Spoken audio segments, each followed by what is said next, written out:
अस्सलाम वालेकुम मेरे बाशुर दोस्तों। बड़ी दिलचस्प बात है कि डेविस रोड पे लाहौर में पाकिस्तान मुस्लिम लीग का दफ्तर है। पाकिस्तान मुस्लिम लीग काफ से बड़ा मुस्लिम लीग कायद आज़म जिसके सदर चौधरी शुजात साहब है।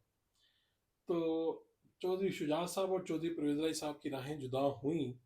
तो उसमें एक बड़ा दिलचस्प मामला हुआ कि ये इनकी राहें सिर्फ जुदा नहीं हुई, घर की दीवारें भी आप समझ लें लैदा हो गई।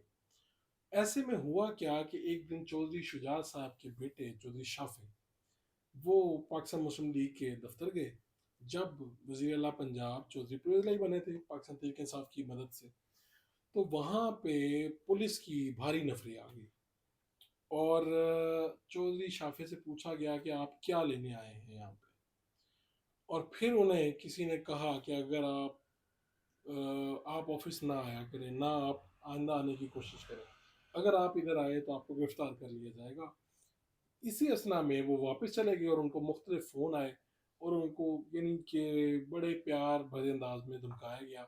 ये सारा वाक़या मुझे चौधरी शाफी साहब ने खुद ये बताया था। अब सूरत हाल ये हुई है कि चौधरी शुजात साहब यानी उनके वालिद मोहतरम जैसे ही परवेज़ इलाही साहब का ये वज़ारत आला का दौर ख़त्म हुआ है और निगरान वज़ीर आला मोहसिन नकवी साहब बने हैं, तो पंजाब पुलिस की निगरानी में वही मुस्लिम लीग हाउस जो चौधरी शाफी साहब के लिए दरवाजे बंद हो चुके थे, वो ना सिर्फ चौधरी शाफी साहब के लिए खुला, बल्कि चौधरी शुजात साहब ने बाकायदा कब्जा लिया उसका, जाके वो पहुंचे वहाँ पे और वहाँ पर उनके कारकुनों ने उनका इस्तकबाल किया और मुस्लिम लीग काफ की डेविस रोड का जो मरकजी दफ्तर है उस पर चौधरी शुजात साहब का अब बाकायदा कब्जा हो चुका है।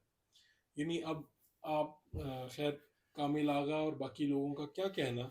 मैंने मुस्लिम लीग काफ के मुख्तलिफ लोगों को फ़ोन किया। मुस्लिम लीग काफ चौधरी परवेज़ इलाही खैर अब तो वो भी नहीं रहा, वो भी अब तहरीक इंसाफ में चलेंगे। तो मैंने उनसे पूछा कि क्या आप लोग कैसे एडजस्ट होंगे अब, क्योंकि तहरीक इंसाफ में आप लोग चले गए, 10 साबिक MP है चौधरी परवेज़ इलाही और चौधरी मोहन साहब। तो उन्होंने कहा जी हमें तो चौधरी साहब ने कुछ नहीं बताया, यानी चौधरी परवेज़ इलाही साहब ने कुछ नहीं बताया कि इसी कितने एडजस्ट होना है, साड़ी कितने जगह होनी है।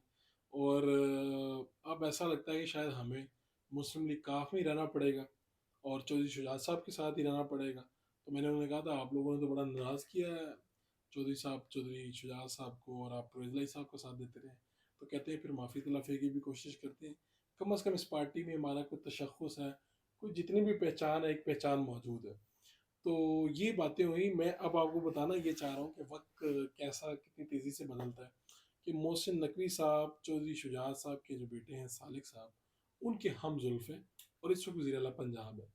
तो थोड़ी दिन पहले ही, थोड़े महीनों पहले ये हुकूमत चूँकि उनके दूसरे कज़न मोना साहब या चौधरी परवेज़ इलाही साहब की थी, तो इसलिए वो इस दफ्तर के आस-पास फटक नहीं सकते थे। लेकिन अब वो इस दफ्तर का कब्ज़ा भी ले चुके हैं और मुस्लिम लीग काफ को दोबारा से उसके दफ्तर को आबाद करने के लिए कोशिशें उन्होंने जारी कर दी हैं। और इसी तरह जो अपना चौधरी हैं सालिक हुसैन और शाफे, ये दोनों गुजरात से इलेक्शन लड़ेंगे अपने मेज़बान फरूख की दीजिए लाने के बाद।